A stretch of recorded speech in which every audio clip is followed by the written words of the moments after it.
Jalen Carter moved through the school hallways like a shadow that carried rhythm, his headphones wrapped over his ears like armor, not just to drown out the world, but to build his own. Inside them lived beats that pulsed louder than anything the walls of Briar Valley High had ever known.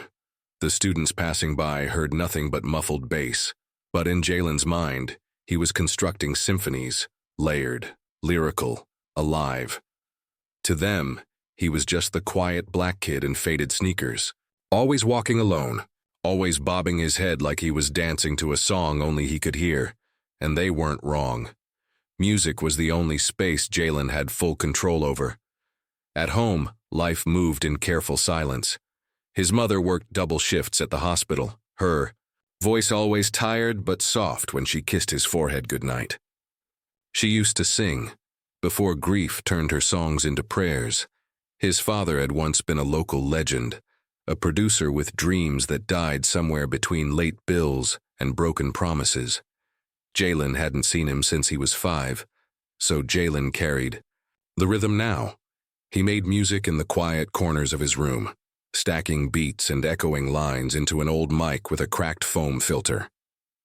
He never posted them, never played them out loud. They weren't ready yet. He wasn't ready yet. School was just a place he passed through, staying low and keeping quiet. He wasn't looking to be noticed. But some people couldn't stand silence, especially not from someone like him.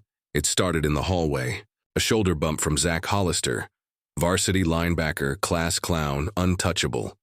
He laughed, tossed a fake apology, then mimicked Jalen's head nods to the beat. "What you listening to, man?" "Let me guess. Angry poetry over microwave drums."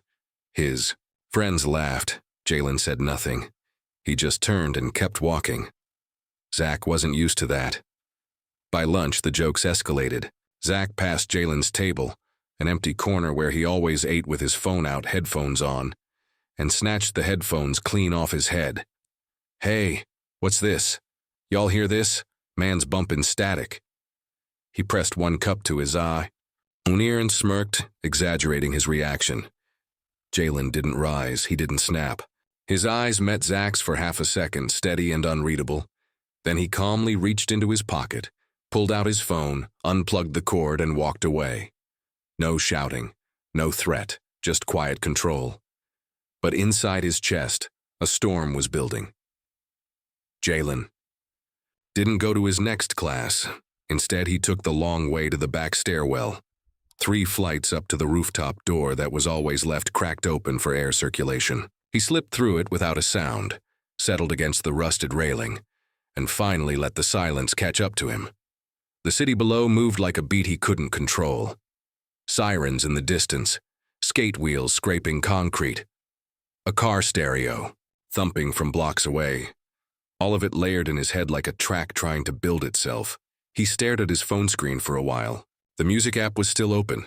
The beat Zach had heard, the one they mocked, was one of his most personal. It was built on a sample of his mother humming in the kitchen. He'd hidden it in the background, pitched it down, added echo, turned her sorrow into something sacred. They didn't hear that part, they weren't meant to. He pressed play anyway. The bass pulsed through the tiny speaker now, imperfect and raw. His foot tapped instinctively, but his chest was heavy. For the first time in weeks, he questioned why he even made this stuff. Why bother pouring yourself into something the world would laugh at before listening? But something inside him, something he couldn't mute, kept saying, "You do this because it's yours, because they don't get to take it." He stayed on that rooftop until the bell rang for last period. At home, his mom noticed the shift before he even said a word. "You okay, baby?" she asked, setting a pan on the stove. Jalen shrugged. Same old. She wiped her hands on a towel, leaned against the counter, and tilted her head like she used to when he was little. "You want me to pray it out or talk it out?" He cracked the smallest smile. "Neither. Just need to feel it out." She nodded. "Fair." Later that night, he opened his laptop and hovered over the folder labeled Untitled Fire. It held over 200 files, half-finished verses, loops. Freestyle clips, audio of subway trains, gospel choirs, a dripping faucet in B minor. He clicked a blank project and dragged in the track from lunch. Then he pressed record. No plan, no chorus. Just pain, truth, rhythm, and his voice. Clear, low, and steady. Pulled the headphones like you were pulling a thread. Thought I'd unravel. But I'm woven instead. The verse kept coming. Words he didn't know he'd been holding. By midnight, he had the skeleton of something real. Not for TikTok, not for clout, just for the kid who refused to disappear. The next morning, he put his headphones on, not to hide, but to remind himself his sound still mattered. The Monday after Zach snatched his headphones, Jalen walked into first period music class with a folder under his arm and a decision in his chest. He was done hiding. Inside that folder was a printout of the waveform for his latest track, beats layered with vocals he had spent all weekend crafting. He had titled, "It's Still Here." His voice came in low and steady, sitting atop ambient textures he recorded from his bedroom window. Buses passing, wind chimes rattling, and the humming of his mother singing while cooking. It wasn't just a song, it was a message.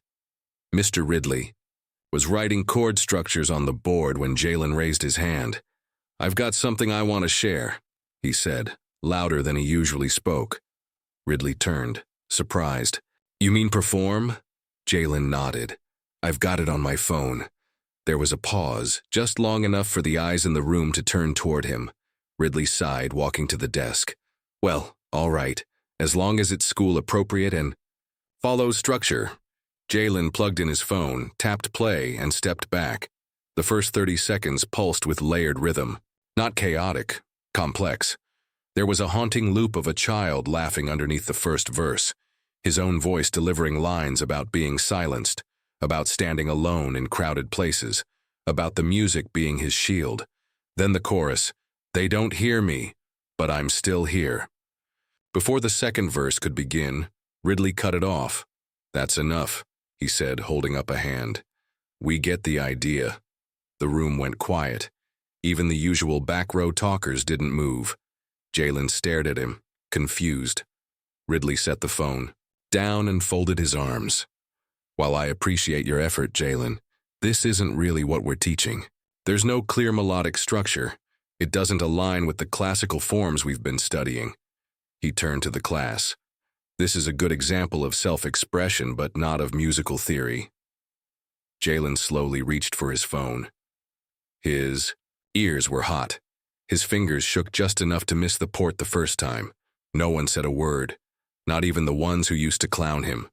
This silence was worse. At lunch, Jalen sat at his usual table, alone. But this time, he didn't even bother. Pulling out his headphones, he stared at his tray and picked at the edges of his sandwich. Across the cafeteria, Zach leaned over to his friends. "Guess SoundCloud wasn't cutting it," he joked. The others chuckled. "Probably stole it from YouTube again," another said. One of the gym coaches walked by just then, overhearing. He didn't stop the conversation. He laughed. Jalen didn't go to gym class the next day. He signed in, waited until the coach looked away, then slipped out through the back and walked the perimeter of the track. The laughter still echoed in his ears. Not just Zach's, but Ridley's dismissal, the coach's chuckle. Like his work didn't matter. Like he didn't matter. He scrolled through his phone later that night, hovering over the delete button on his recording app. He didn't press it, but he didn't open it either. The next morning, he passed Marisol in the hallway. She was carrying her violin case, walking the same tight path she always did. Head down, earbuds in, eyes forward. But this time, she slowed when she saw him. "I liked your track," she said, quietly, almost like she wasn't sure she was allowed to. Jalen stopped. "You heard it?" "I sit 2 rows behind you," he shrugged. Didn't really count. He cut it. "It counted to me." He didn't answer, just nodded once and kept walking. Later that week, Zach made good on his cruelty. A notification popped up on Jalen's phone during second period. "A Zach Hollister just tagged you in a video." His stomach sank. He opened it. It was a TikTok screen. Recorded footage of Jalen's track, but distorted. The beat was slowed down and overlaid with cartoon sound effects, clown horns, and a filter that made his voice sound like a chipmunk. The caption read, "Garbage Beats Volume 1. My man really thought he did something." The hashtags burned. Wannabe Kanye hash trash music. No rhythm zone, it already had 3,000 views. Hundreds of comments, most laughing. He turned off his phone, shoved it deep in his backpack, and buried his face in his arms for the rest of class. That night, Jalen didn't go near his keyboard. His corner, once a glowing sanctuary of wires, pads, and scribbled lyrics, was now cold and untouched. His headphones lay coiled on the floor as if waiting for a signal he couldn't give. His mom knocked once before entering. "You haven't touched your setup all week." He didn't respond. She stepped closer, concern lining her eyes. "You've got something in you the world's not ready for yet, but that doesn't mean you dim your light to make them comfortable." Still, he didn't answer. She sat on the edge of his bed, rubbed his shoulder once, and stood to leave. Before she closed the door, she added, "They laugh now because they haven't heard the whole song." But Jalen wasn't so sure anymore. He sat in bed that night, staring at the cracked ceiling, listening to the absence of sound. Even his mind, usually humming with melody, was quiet. The beats were gone. One by one, Jalen deleted the files. Entire folders filled with loops, verses, and sketches. Gone in seconds. No backup, no hesitation. Just one quiet click after another, like shutting windows in a house during a storm. He told himself it was better this way.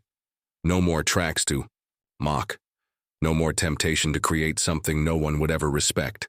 When he reached the last folder, untitled Fire, his finger hovered over the mouse for a long time. Inside was everything. His mother's hums. His own verses. The layered sound of an old church bell he once captured on a Sunday walk. He clicked delete, then emptied the trash. The silence in his room was thick. His keyboard, once lit with colors, sat in darkness. His headphones, unplugged, had fallen to the floor and tangled themselves like they were trying to disappear too. At school, his grades slipped. Math tests came back with blank spaces. Essays were returned with notes like, "See me," and "What happened?" Teachers stopped calling on him. A few labeled him checked out. Others whispered the word lazy when they thought he wasn't listening. He heard it all, and he said nothing. Marisol noticed before anyone else. She always did. The way he drifted from his desk to his seat like he was afraid to leave a footprint.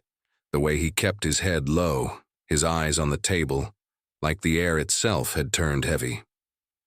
One afternoon, she caught him in the library during lunch, hidden behind a row of encyclopedias curled over a notebook he hadn't written in. She didn't ask permission. She just sat across from him and unzipped her case. Inside was her violin. "I wrote something," she said. Jalen looked up, unsure if she was talking to him. "For my uncle," she added. "He passed last year. He played guitar, used to sing. Me to sleep." She raised her bow and played. The melody floated through the shelves like incense, soft, aching, full of memory. Jalen closed his eyes, letting it wrap around the hollow space in his chest. When she finished, she didn't say anything more.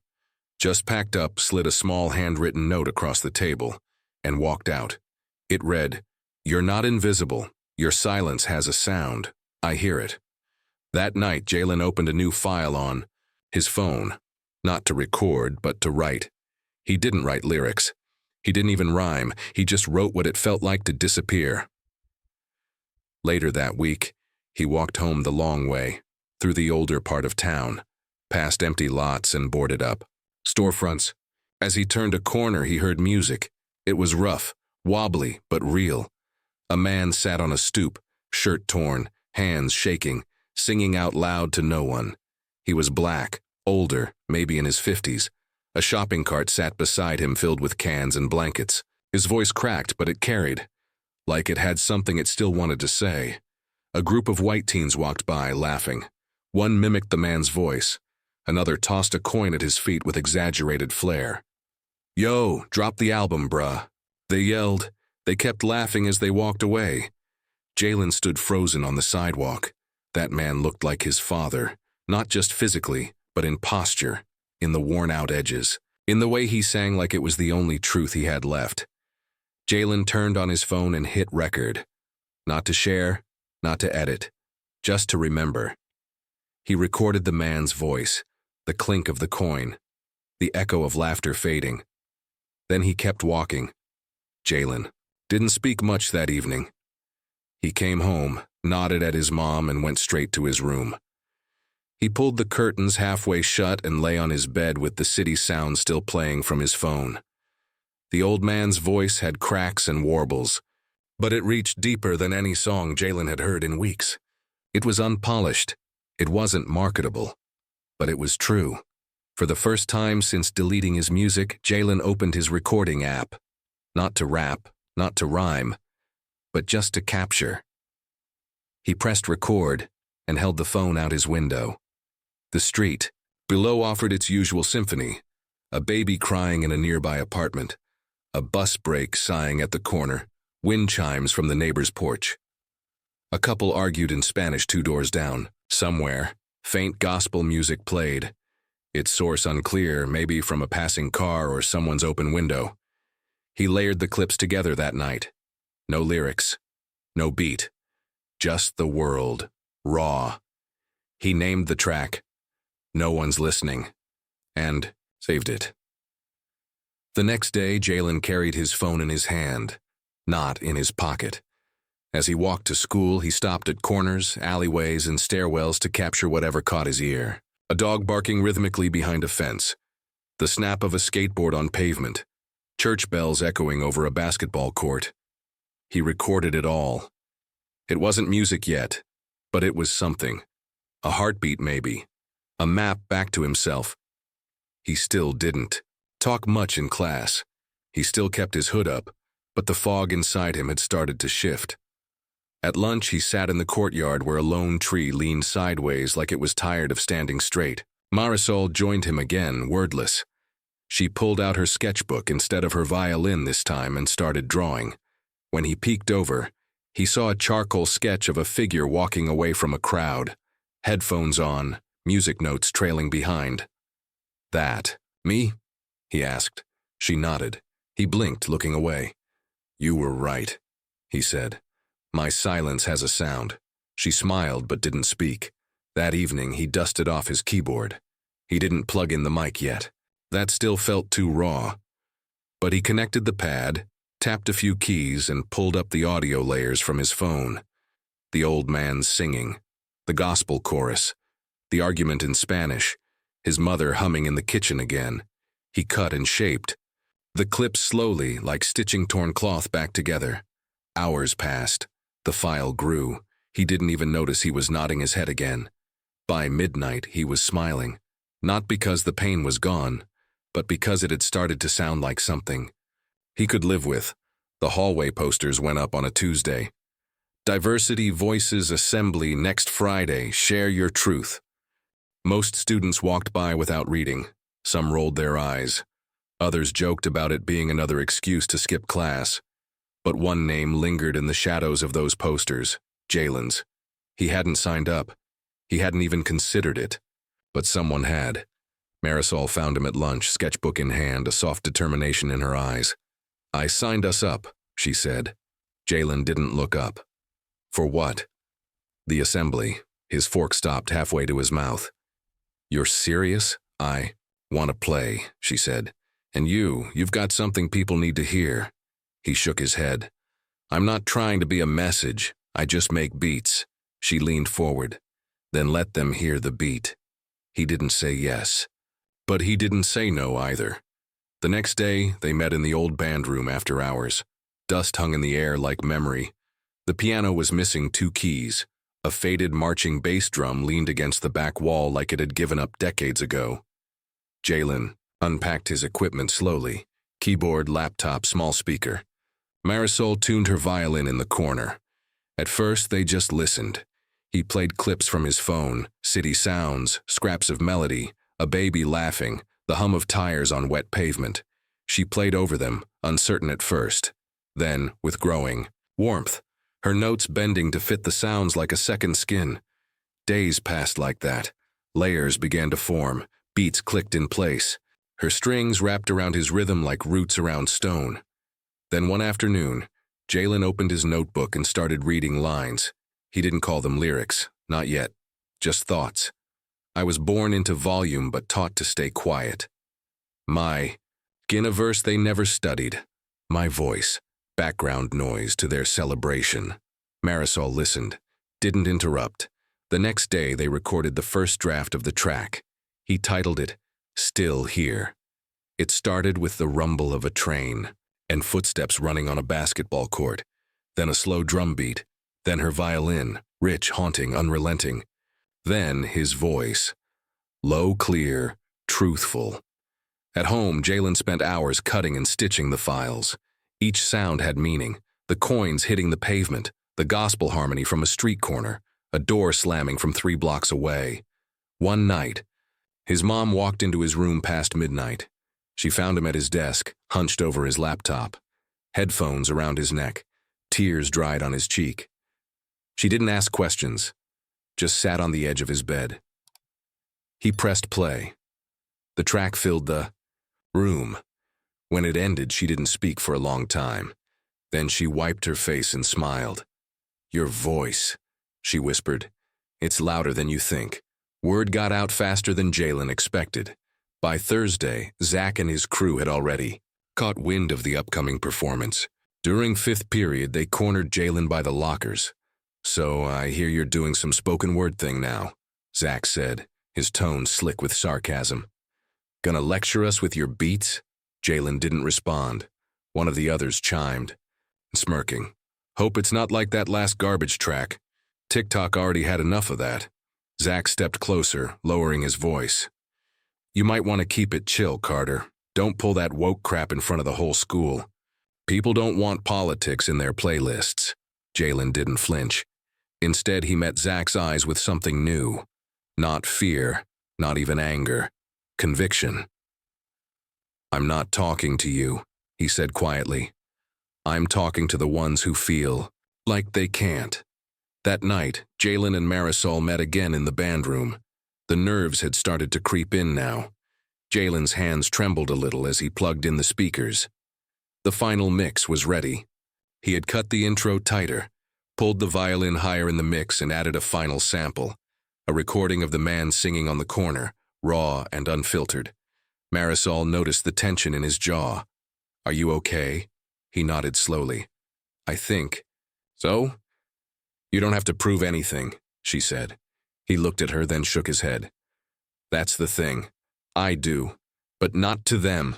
To me. On the day of the assembly, the auditorium filled early. Students shuffled in, half expecting to tune out whatever was coming. Teachers stood by the doors, trying to maintain order. On stage, the mic stood center, lonely and tall. Mr. Ridley approached, the principal backstage just before it began. Do we really need this act? He asked, voice low. I'm concerned it may stir up unnecessary division. The principal, a younger black woman named Ms. Fields, didn't even blink. You know what's divisive? She said. Silencing someone who's already been made invisible. She turned away before he could respond. When Jalen and Marisol stepped onto the stage, the room didn't go quiet immediately. There were murmurs, some laughter from the back. Then the track began. The first sound, a streetcar brake screeching. Then a soft violin note that rose like breath. Then the beat, steady, grounded, alive. Jalen's voice entered, unapologetic. You pulled my headphones like you were pulling rank. Thought I'd fold, thought I'd blank. But I built rhythm from silence, and I carved truth from the noise. The room shifted. Even the ones who came to laugh sat up straighter. Marisol's violin soared in the background. Grief and hope braided together. The lyrics hit harder with each bar. I'm the echo of a father you forgot was gold. I'm the sound of a hallway where no one's bold. I'm still here. Still whole, still loud, still mine. By the time it ended, there was no laughter. There was no sound at all. Then slowly, a single clap. Then 2. Then the whole room. Jalen didn't bow. He didn't smile. He just stepped away from the mic, letting the truth settle in. Later that day, someone printed out the last verse and taped it to their locker. By the next morning, 5 more lockers had it. By Monday, the whole school had heard. The auditorium was packed tighter than anyone expected. Students filled every row, some even sitting on the steps. Teachers lined the walls. Even a few parents showed up, curious about the buzz surrounding the Diversity Voices assembly. Some came to support. Others came out of obligation. A few came out of doubt. Backstage, Jalen stood still, eyes closed, breathing slow. Marisol sat beside him, fingers gently running along the wood of her violin like she was grounding herself. Neither spoke. They didn't need to. When the stage manager waved them forward, Jalen took one last breath and stepped into the light. The yuan. Chatter didn't stop right away. Some students murmured, a few pulled out their phones. Someone coughed. The lights dimmed. And then, the beat dropped. It wasn't loud. It was low. Deep. Haunting. First came the sound of a train brake screeching. In the distance. Then footsteps echoing down a hallway. Then a door creaking shut. Then Marisol's strings, slow rising, full of weight. The room began to hush. And then Jalen spoke. You ever try to breathe in a world that pretends you don't? Silence. Ever walk through doors that slam before you reach them? Sit in. Classrooms where your name's mispronounced but your silence is remembered. There was no beat drop in that moment. Just his voice, steady, controlled. A fire wrapped in velvet. He paused, then the rhythm built again. Layered with city sounds, voices overlapping. A baby crying faintly beneath the bass. Marisol's violin swelled. They pulled the headphones. Off my head, thinking they were pulling rank. Thought I'd fold, thought I'd flinch. But I turned pain into playback, turned silence into symphony. A shift began in the room. The laughter stopped. Eyes leaned forward. Phones went dark. Teachers looked at each other, and Jalen kept going. They said it wasn't music, said it wasn't structured. But neither is grief. Neither is a name you have to repeat 5 times before it's respected. He looked up then, for the first time, not searching for anyone, just letting the words settle. Marisol's solo took over sharp, aching, beautiful. It climbed higher than any voice could, like it was crying for every unspoken truth they'd both carried. Several teachers wiped their eyes. Students who'd mocked them just a week ago now sat frozen. Even Zach, seated dead center, didn't move. His arms were folded across his chest, jaw tight, but his eyes didn't know where to look. Then the beat dropped out completely. Only, strings. Only breath, and Jalen delivered the final line. You pulled the headphones, thought you'd break the sound. But I turned it into something that plays louder now. The mic echoed slightly, then nothing. For a full 5 seconds, the room stayed frozen. Then a single clap. Then another. Then the flood. The standing ovation. Came in waves. First the front rows, then the middle, then the back. Some students clapped slow and stunned. Others cheered like something inside them had cracked open. A few teachers rose to their feet, their expressions somewhere between pride and apology. Jalen didn't bow. He didn't smile. He just stepped back from the mic, handed Marisol a look of quiet gratitude, and together, they walked off the stage. Behind, the curtain, the noise still roared. Jalen leaned against the wall, heart pounding, but not from fear anymore. He wasn't sure what he felt. It was too big, too mixed. Relief, maybe. Power. A kind of peace he hadn't known he'd been missing. Marisol stood beside him, clutching her violin like it was part of her body. She didn't speak, but her eyes were shining. When she finally exhaled, it came out as a half laugh. You did it, she whispered. Jalen shook his head. We did. They sat in the wings while the next performers were called up. But nothing. Afterward hit the same. The room still buzzed with the aftershock of what they'd just witnessed. Word spread fast. By the time Jalen stepped into the hallway at the end of the school day, kids were turning to look at him. Not with the same judgment he was used to, but with something closer to awe. One student clapped him on the back without saying a word. Another simply nodded. Two underclassmen walked past humming the first lines of his verse. Even Mr. Ridley, usually so unreadable, stopped him outside the music room door. He looked like he'd aged 10 years overnight, face softer than Jalen had ever seen it. "I was wrong," Ridley said quietly. "About everything." Jalen nodded once. "Thanks." Zach didn't say anything. He stood at his locker, arms crossed, watching Jalen as he passed. His face was tight, jaw clenched like he couldn't decide if he wanted to disappear or explode. His girlfriend, standing beside him, started clapping as Jalen walked by. Zach didn't move. Jalen didn't look back. At home that night, his mother had already set the table, 2 plates steaming, the scent of cornbread and greens rising like comfort from the kitchen. She didn't say much. She didn't need to, but after they ate, she pulled her phone from her pocket and hit play. Someone had uploaded the assembly video. The caption read, "When the truth drops harder than any beat." Already it had thousands of views. She turned. "To him, you told your story, and they listened." He looked down at his plate, voice low. For once, she touched his hand. And not for the last. In his room, Jalen sat at his desk and opened his laptop. He didn't go to his usual recording software. Instead, he opened a new document and began typing. Not lyrics, not poems, a message. To every kid who's ever been told to quiet down, who's had their sound stolen, their rhythm dismissed, their name mispronounced, this is for you. You are not background noise. You are the main track. He hit save, then export, then upload. He titled it simply, "Still Here." By morning, it was everywhere. The video didn't just spread, it soared. By morning, it had been reposted by music, accounts, youth advocates, and even a few local celebrities. A jazz drummer in New York added his own rhythm beneath the track and tagged Jalen. A spoken word artist from Chicago used his final verse as an intro for her new poem. The hashtag, "Still Here," began trending by noon. It was more than a moment. It became a movement. At school, the whispers had turned to words. Students stopped him in the hallway, not just to praise, but to thank him. One girl said she finally wrote her first poem. A younger boy admitted he'd been scared to join band until now. In the middle of all this noise, Zach approached.